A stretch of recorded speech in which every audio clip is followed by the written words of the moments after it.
School leave விட்டாங்க.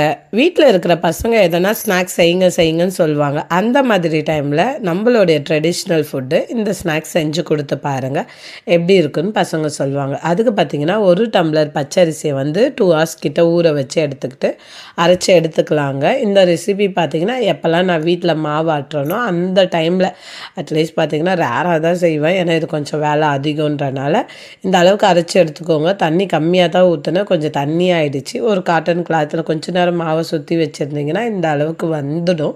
So இந்த மாதிரி பண்ணிவிட்டு உங்களுக்கு என்ன ஷேப்பில் வேணுமோ அதை வந்து நீங்கள் வந்து பண்ணிக்கலாம். நான் பார்த்தீங்கன்னா இன்றைக்கி சர்க்கிளில் தான் பண்ண போகிறேன். ஸோ வந்து ரவுண்டாக உருட்டி எடுத்துக்க வேண்டியதாங்க. இந்த மாதிரி கொஞ்சம் இதுக்கு மட்டும் டைம் எடுக்கும். அது வந்து நீங்கள் பார்த்து கொஞ்சம் பண்ணிக்கோங்க, யாருக்கூடனா ஹெல்ப் கேட்டுக்கோங்க. அதுக்கப்புறமா நான் ஒரு டம்ளர் போட்டேன்னா அதுக்கு எனக்கு இந்த அளவுக்கு மாவு வந்து உருண்டைகள் வந்தது. இதை பார்த்திங்கன்னா நம்ம ஸ்டீம் பண்ணி இப்போ எடுத்துக்கலாம். ஒரு சிலர் ஸ்டீம் பண்ணாமையே செய்யலாம், ரொம்பவே நல்லாயிருக்கும், இன்னும் கொஞ்சம் சாஃப்டாக இருக்கும். எனக்கு என்ன ஆயிடுச்சுன்னா ஸ்டீம் பண்ணதால் கொஞ்சம் ஹார்டான மாதிரி ஆயிடுச்சு. உடையாமல் வேணும்னு நினச்சிங்கன்னா இந்த மாதிரி பண்ணிக்கோங்க. ஒரு சில நேரத்தில் ரொம்ப உடஞ்சி குழஞ்சிடும். தேங்காய் பால் எடுத்து வச்சுக்கலாம். அப்புறம் சர்க்கரை பாகு வந்து வெள்ளைப்பாகு வந்து எடுத்து வச்சுப்போங்க. அப்புறம் என்ன ஆச்சுன்னா 2 மினிட்ஸில் பார்த்திங்கன்னா இந்த அளவுக்கு சாஃப்டாக பால்பலாக வந்தாச்சு. நல்லா சுடு தண்ணி கொதிக்கட்டும்னு சொல்லிவிட்டு ஆட் பண்ணிப்போங்க.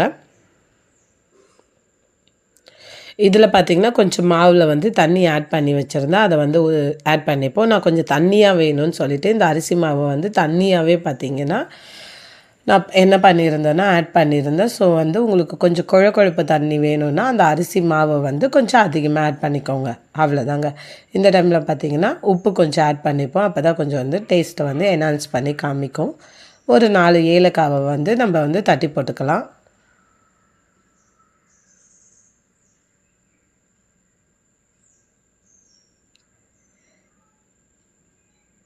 நல்லா சிம்மில் வச்சுட்டு தேங்காய் பால் வந்து ஆட் பண்ணிக்கோங்க. தேங்காய் பாலில் ஆட் பண்ண பிறகு நல்லா கொதிக்கணும்னு அவசியம் கிடையாது. சின்னதாக பபிள்ஸ் வந்தாவே ஆஃப் பண்ணிடலாங்க. சூப்பராக பார்த்திங்கன்னா பால் கொழுக்கட்டை வந்து ரெடி ஆகியாச்சு.